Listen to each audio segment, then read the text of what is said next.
وعن أنس رضي الله عنه عن النبي صلى الله عليه وسلم قال لا يؤمن أحدكم حتى يحب لأخيه ما يحب لنفسه متفق عليه أنس بن مالك رضي الله عنه باورت حديث رسولاتين صلى الله عليه وسلم دي لالو لا يؤمن أحدكم عنداتكم بتونوا أمناتكم أتبالهم حتى درس يحب اسكي ود درس لأخيه لوندمو لأهتو اسكي ود درس ما يحب لنفسه لراسو يمي ودون نجر ይላሉ ረሱል ሰለላሁ ዐለይሂ ወሰለም። ውድ ወንድሞች እህቶች ከዚህ ሐዲስ ብዙ እንማራለን። ከዛ ውስጥ አንኳሮቹን ስናነሳ ኢማን ማለትና ወንድማማችነት የማይነጣጠሉ የአንድ ሳንቲም ፊትና ጀርባ ናቸው።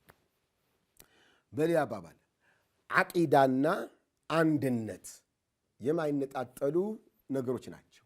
ዓቂዳ ላይ ትኩረት እያደረግ አንድነት የምታፈርስ ከሆነ ዓቂዳ ይጎዳል። አንድነት ላይ ትኩረት እያደረግ ዓቂዳን ችላ የምትል ከሆነ አንድነቱ ይፈርሳል፣ አይጠቅም፣ ዋጋ የለውም። የማይነጣጠሉ ነገሮች ናቸው። ግን በግንዛቤ እጥረት ልበል ወይም በእልህ ልበል በሆነ ምክንያት ብቻ የሆኑ ሰዎች ለዓቂዳ ልዩ ትኩረት በማድረግ አንድነት ችላ ብለው እስላም ወንድማማችነት የለ ምንም ቦታ ማይሰጡ አካሎች አሉ። አሁን